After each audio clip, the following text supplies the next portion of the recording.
first blown launch in a long time. My winning streak is over. Yeah. Man, that sucks. It does. I care more about the winning streak than the extra effort.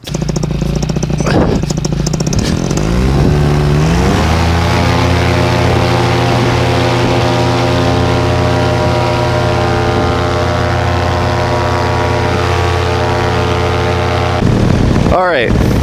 So I thought this would be a fun video to tell the story of Woody. Most of you guys, who've been with me for a long time, this is going to be repeated information, although maybe you haven't seen it as a continuous story before. But there's a fair amount of you who watch me for Paramotor videos and maybe just wonder what I'm all about. So this goes from about 16 years old to 44. Let's go. In high school, I had bad grades. Terribly super awful bad grades. It created like a lot of depression in me. I wasn't happy. You might think this is ancient history, but it's really a big piece of what's defining who I still am. I had a 1.98 when I graduated, and when I graduated I started being interested in college. That's coming soon. People would drop out of high school and my class rank would go up. I was truly the bottom of the bottom, and when high school dropouts had higher class ranks than I did. At 17, in my junior year, I broke my arm in a car accident. I was up late, I had a date, and then I had this bike race. I used to be into like road racing, cycling on bicycles. And on my way home, I wasn't drinking or anything like that. I was just overtired. I pulled over and tried to sleep, but I couldn't fall asleep. So 17-year-old Woody, in all his brilliance, figures out that if I can't fall asleep, even though I'm exhausted, I won't fall asleep. And that turned out to be off target because I fell asleep and I flipped my car. I crashed it into the side of a hill. It rolled 2.5 times. It was a big accident. And during one of the rolls, I felt like I was going to fall out of the driver's side window. So I put my arm out to kind of brace myself, and I broke this arm in 2 places. That becomes significant. Had the broken arm, and as it was recovering, there was this tumor growing in my nerve here. That matters, but so does altitude, so I'll continue the story in a second. So at this point in our story, I'm 17 years old, and I have a broken arm, and my girlfriend left me, and my grades are so bad that I feel like I have no future. My father, raising me the best he could, really kind of emphasized the idea that if I didn't have good grades, he painted a very bleak future. I was going to live in an apartment, I wouldn't be able to afford TV, no girl would want me. That's what I thought I was headed towards because my grades were so terrible. I wasn't dumb, I was just really unmotivated. So that's when I tried to kill myself. I just had this idea like, look, I don't know what happens. I don't know if I'm reincarnated and just get another go at this thing, or if it just ends. But I've lost this game. So let's throw away this account and see what happens on the next one. So what I did is I took a dog leash, like a nylon dog leash. I looped it through the handle so that it made a bit of a noose. And then I took the hook that would attach to the collar and put it on the skylight. We had a bathroom with a skylight above it, and it had like this, you'd use this bar and kind of twist it to open and close the skylight. The bar would go on this hook. So I attached the leash to the hook, stood up on a chair, and now I need to gain some altitude. So I'm 17 years old, standing on a stool with a dog leash around my neck, and I kick it out. Now sometimes when someone fails a suicide attempt, it's a plea for help, right? That's what's really going on. They didn't want to die. That's why they didn't actually kill themselves. But that wasn't the case with me. I was done. So I hung there by my neck for maybe 2 or 3 seconds, and the hardware on the skylight broke, and I came crashing to the ground. I didn't feel good about it. I felt like I couldn't even kill myself well. Like, I'm failing at everything. I'm the lowest of my low, and this doesn't work out either. That was what was going on in my head. There was no relief. It was just disappointment. But somehow I didn't really have the motivation to give it another go. I just kind of like covered my tracks, you know, put the hardware back on as best I could, and I don't know, put the dog leash back and think about how much I suck.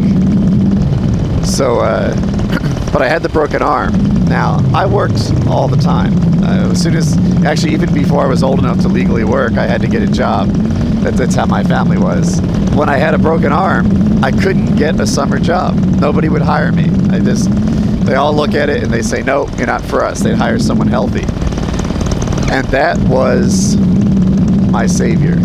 I spent the first half of that summer just going to the beach and recharging my solar batteries, which I badly needed.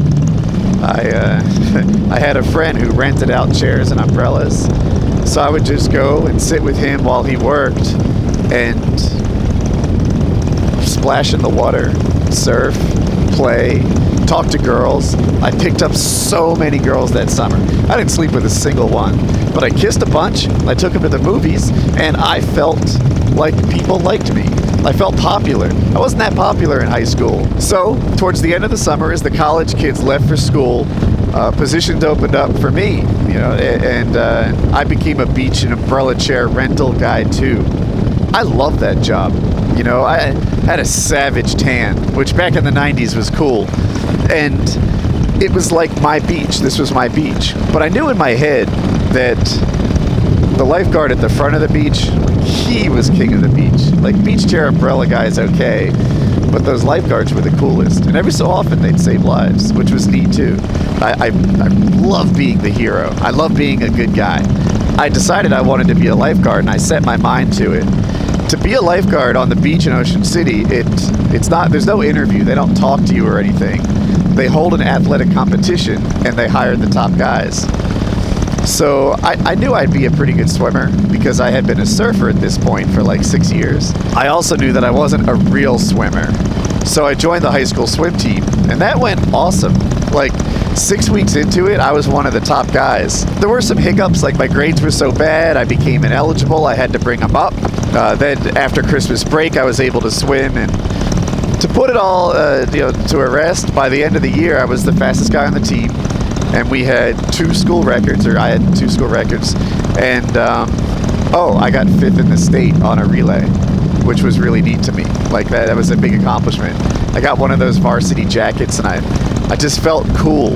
I was cool. People liked me more in school. We had a PA system where they do announcements every morning, and my name would be on there for winning races or going all county or things like that. And it elevated my status in the school. Like, I didn't even know it was a big deal. Like, before I was an athlete, I never paid attention.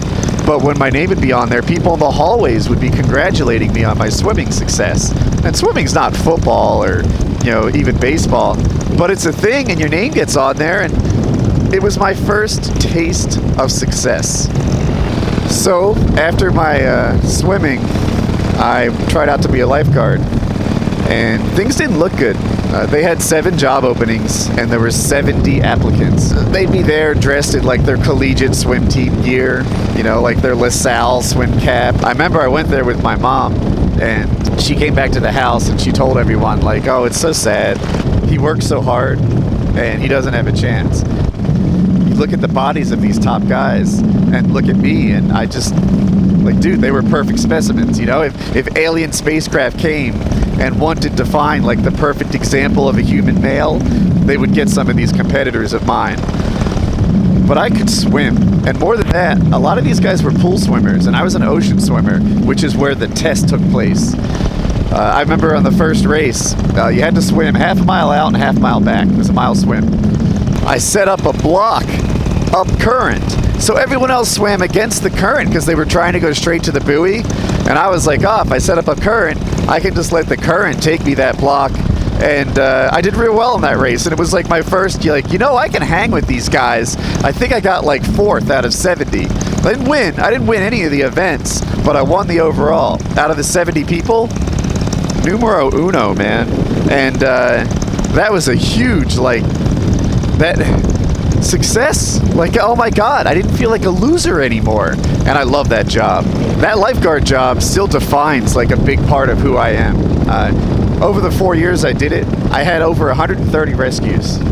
That's big. Now, they weren't all going to die, I bet, but I plucked a lot of people out of the water, and some of them were serious. Like on more than one occasion, the victim came back the next day with their family, and they introduced me to their wife and their kids, and they said, "This is the guy that saved me yesterday," and like they shook my hand and stuff.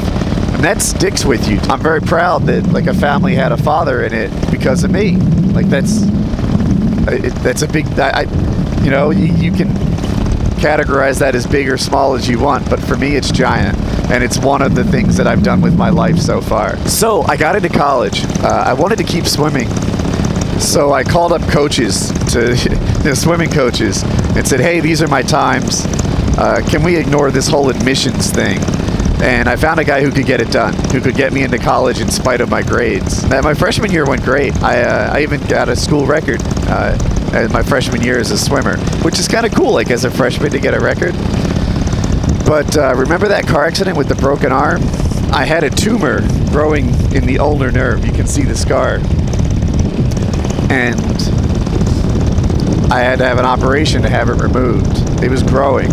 And at first we were in denial about whether it was growing because I was getting bigger and stronger and thinner through this time period as I became a better and better athlete. So maybe it was just sticking out more, until eventually it was super clear that it wasn't that simple, and it was time for me to have surgery. So after my freshman year I had that surgery, and after that I couldn't control these two fingers very well. So my swimming times got worse, and that impacted my motivation. It's hard to be worse than you were the year before. After my sophomore year, I transferred schools because things just weren't going my way. School, my grades were too low, partly because just the rest of my life, it didn't feel on track. A lot of my sense of self-worth was wrapped up in my swimming at this point, and when that got worse, I got worse. So I transferred to another school, Drexel, in Philadelphia. I went there at night, and I worked at my father's accounting firm during the day, which had always been the plan. I was going to take over my father's firm someday and be an accountant. Sorry about the throttle. They want me to maintain this formation. Anyway, so going to school at night, working as an accountant during the day wasn't my cup of tea. I hated it. So I would think about what different car accidents and their associated injuries would get me in terms of time off. Like, they'd have to give me 2 weeks off if I broke an arm, right? How many days off do you get for a broken leg? 5? I don't know. But that was the kind of thing that was cooking in my head when I was driving to work. I had a big commute. Realizing that this was not good, I picked up a second major. It was MIS. So I was accounting, and I added MIS. And with that, I could work with computers, which were a big passion of mine. I also took a series of jobs that kind of valued like accounting and computers, so I could work my way over to computer programmer. And eventually they didn't care that I was an accountant at all. I was a pure technical guy, one of my goals. So eventually, after a couple of jobs, I worked at Cisco. And Cisco was I was a real big company. It was a good job. It was a shooting star in the whole tech world at the time. So I worked at Cisco for 13 years, and I did pretty well there. I got promoted at a rate faster than my peers, which is competitive about that. I started as a computer programmer doing maintenance on other people's code, and by the time I left, I was a senior software architect was my title, and what I did is I either chose or designed and wrote frameworks leading like a team that set the standards for the rest of Cisco IT to follow. That's what I did. Well, it was a good job. While I was working at Cisco, I made a friend named Dan. Some of you guys know him as PKA Dan. He came on the show and told the story once. Dan's wife had an online affair, and she never met the guy. She wasn't physical with him, but she was exchanging inappropriate messages. Dan would walk in the bedroom and she'd close the laptop suspiciously. So Dan told her, look, this isn't right. you know, that you can't have an emotional affair with somebody while we're married. And he moved in with me and my family while he kind of cleared his head and figured out what to do next. When he came, he brought his Xbox 360. Now, I loved games when I was younger, but this huge span of time where I worked during the day and went to school at night, I got out of gaming. All I did is work. Every waking hour was either work or school, work or school. I couldn't do anything without it being devoted to something productive. So Dan and I would get home from work at 7, play video games all night long. I loved it. I got into it, even more than he did. And I started playing Call of Duty, and I watched these Call of Duty videos. Hutch was the biggest guy at the time. I used to think man, if I could be Hutch's friend, he and I would win all night long. That was my objective. I just wanted to be Hutch's friend and win. So it started by just leaving nice and supportive messages on his videos. But thousands of people did that, so I wasn't really getting noticed. And I thought, yep, I need to be this guy's peer. I need it. If I make videos too, then people, then he'll know me. So that's why I started making videos. It was before YouTube was really monetized. I was doing okay with money. I had a good, white collar engineering job, but I wasn't winning all my games, and that's what I was targeting. I need to get altitude. So almost immediately, my YouTube channel started doing really well. I was Woody's Gamertag, the unexceptional gamer, and I made hints and tip videos for people that weren't godly on the sticks, right? Some of your success in video game is how well you can aim, and if you can get on target faster and better than the other guy. But a lot of your success is about playing smart, about standing behind cover and moving from cover to cover to cover, so that the whole time you play, you have a smaller target to be hit than you have to shoot at, and set up these gunfights on your own terms. You're not going to do really well if every fight is a fair fight. So you need to go from position of advantage to position of advantage. You need to be the guy that initiates and get the jump. I had figured out how to play well, even if you're not gifted with excellent control on the controller. And then that was a niche that nobody else was filling. From there, it transferred almost to life advice. People were writing me questions and saying, hey, you're a grown-up. I'm stuck in the friend zone. What should I do? I'm depressed. How do I handle this? My parents are mad that I did this bad thing. How do I regain their trust? And I had these Mail Monday episodes, and that became what I was known for most. Even more than my gaming advice was about the life advice. My channel just took off. I broke 1 million subscribers before a lot of people did. I think at one point I was I was never a top 100 channel, but I know I was 112th, maybe 108th biggest channel on YouTube. If you could look out any given day, and I would be in the 60s, 65th fastest growing and 67th most views, stuff like that. So that was pretty significant. As a comparison, sometimes I look at Casey Neistat's channel, and he's bigger than I ever was, undoubtedly. But generation to generation, he's the 55th fastest growing channel or most viewed. Every generation of YouTubers just leapfrogs the one before it. It makes their accomplishments seem small. The generation after mine is no exception. But there was a time when I was one of many players on YouTube. All right, I need altitude. So YouTube popularity, like television show popularity, it works on a bell curve. I could see that I had passed my peak. I just wasn't growing as fast as I used to be. The reaction to my videos was more negative than it used to be. Other YouTubers were really going after me. And it was just all right, this ride's not over, but I've definitely already peaked. I can see that. There's no sense lying to myself about it.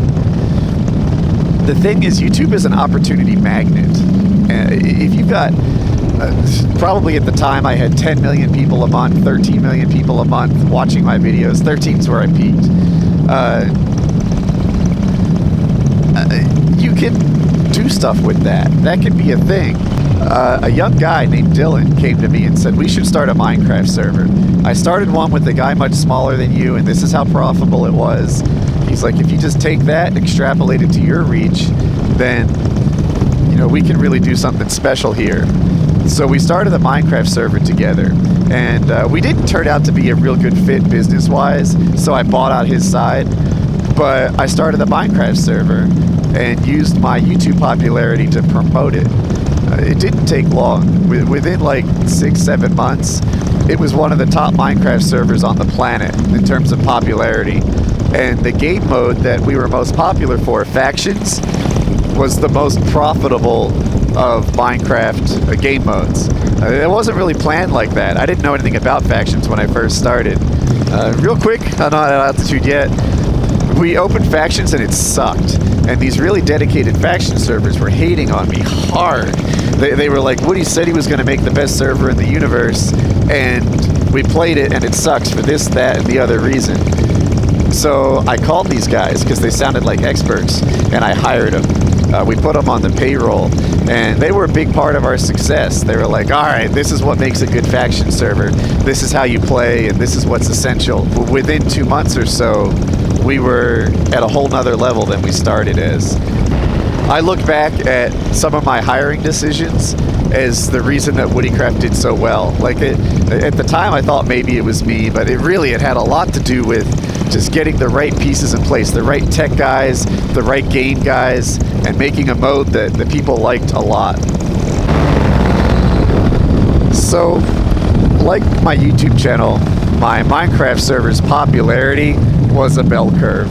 I hung on to that one deeper into the tail than I did the YouTube channel, until it became really clear that that it wasn't the right thing to do anymore. And also, all this time in the public light had taken a toll on me mentally. Whether it was YouTube and the trolls, or Minecraft and the cyber criminals. We had huge issues with people constantly trying to crack our server, like hack into it, or cheat our payment methods, or they would do chargebacks.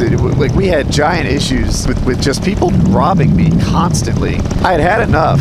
At this point, I'm worth millions, and probably about 1/3 of that came from each career and the investing and compound interest from them. So the computer programmer, YouTube, and Minecraft all played their role. And it's like, I don't need this.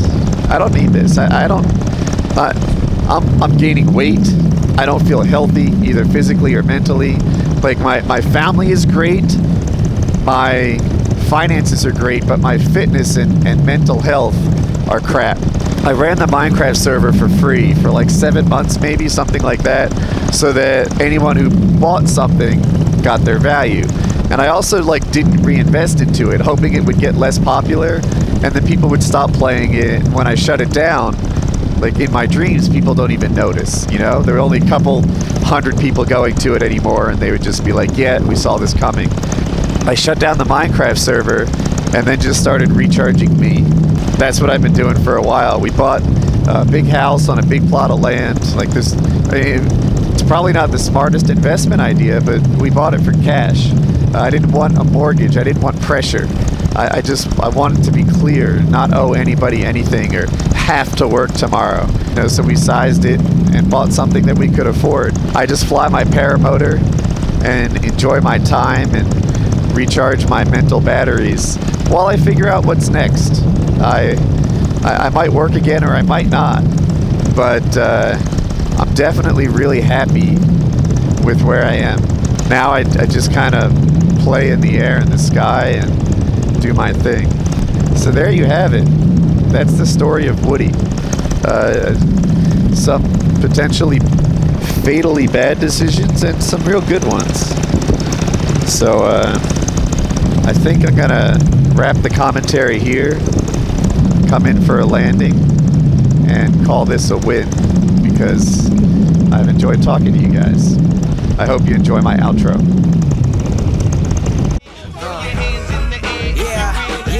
Multi-million-dollar deals, got $1 million deal. When I was younger, I would wonder how $1 million feel. And for real, it feel like I ain't even broke a seal. Cause when you drop hits, they want you to pick up the bill. Now my life is in Maryland, my heart is in Chicago. New York state of mind, but out LA, man, that's where I go. When I need to lay this shit down, so much on my mind, that's the reason I'm spitting now.